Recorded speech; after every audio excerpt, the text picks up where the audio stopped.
As you can see, we're heading through Turpan's Flaming Mountains, heading to the ancient village of Tuyok, one of my favorite places in Xinjiang. Most people only have the opportunity to see Xinjiang, or any place for that matter, from inside a bus or inside a car, but to be able to really feel the wind, to see 360 degrees around you, that's what makes a bike so much fun.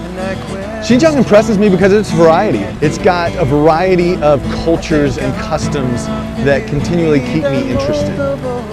It's not just the scenery, I mean, it's the people in addition to the scenery. How many say it's not safe in Xinjiang? Yeah, stereotypes are a pretty powerful thing. And if all I knew about Xinjiang was what I read in the news, I'd probably be a little worried about my safety as well. But I've lived here for a number of years and I've never once felt unsafe I've even brought my family out here. My suggestion to foreign travelers, it's worth heading out here, for sure. It's not an extremely dangerous place, unless you don't know how to ride a bicycle.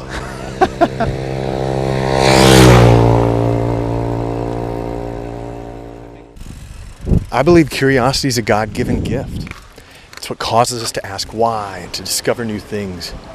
Curiosity that's what makes us explore that which we don't understand. And really, that is what draws me to Xinjiang. There are more people groups, more ethnic customs, more undiscovered places here in this massive tract of land than I could ever dream of discovering in a single lifetime.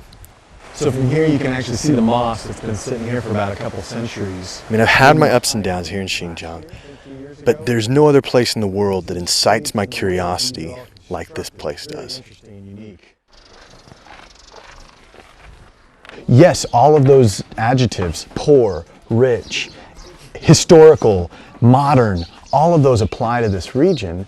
And so there's plenty to explore based on just those alone. I think it's a shame that stereotypes exist, but I understand why they exist. We have to be able to try to understand something, and so often it's easier to just stick a stereotype to that. And the privilege that I've had is being able to stay here for a longer period of time, to be able to slowly break down some of those stereotypes and be able to understand a little more of the complexity that creates what we know as Xinjiang now.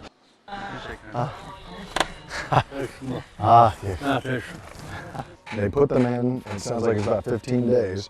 Xinjiang is a beauty in contradiction, I think. You can't stereotype Xinjiang very easily. It really is truly a blessing for me to be able to now stay here and enjoy and continue to learn more about the culture and the people. There's just so much that I haven't seen here, and I'm going to continue to keep exploring until I'm no longer able to do so here. And there are times when I really get sad to see the old town in Kashgar kind of rebuilt into something that's not quite what it used to be. Or when I hear about certain handicrafts like Uyghur paper or other things that are just starting to die out. And I understand that a lot of that's natural, it's going to happen. And there's really, the only thing I can do about it personally is to try to document that. The city, and then bam. There's definitely a balance of what's happening between things that are trying to be preserved and then things that are trying to be modernized either for the sake of tourism or for the sake of the economy. So people outside of Xinjiang can see what they see on the news or what they've kind of grown up understanding, but for somebody that has been here for a longer period of time, being able to get to know the people personally, to get to see a lot of the culture in its raw form, not in its publicized form, not on TV, but to get to see it when no cameras are involved. And there's a little bit of a difference there that allows you to connect, and when you connect and you start to understand the culture, you can break down a lot of those stereotypes.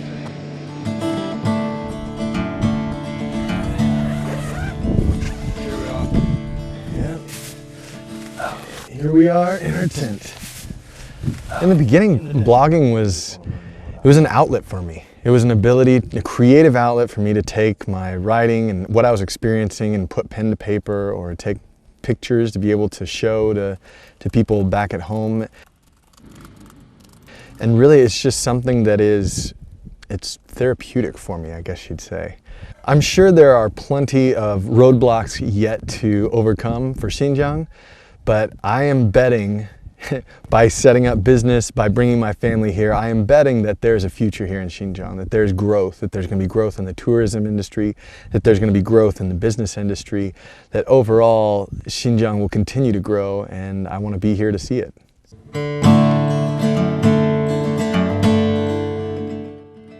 Well, my wife and I moved out here about 10 years ago in 2006, and we're planning to stay for as long as God continues to give us a passion to be here.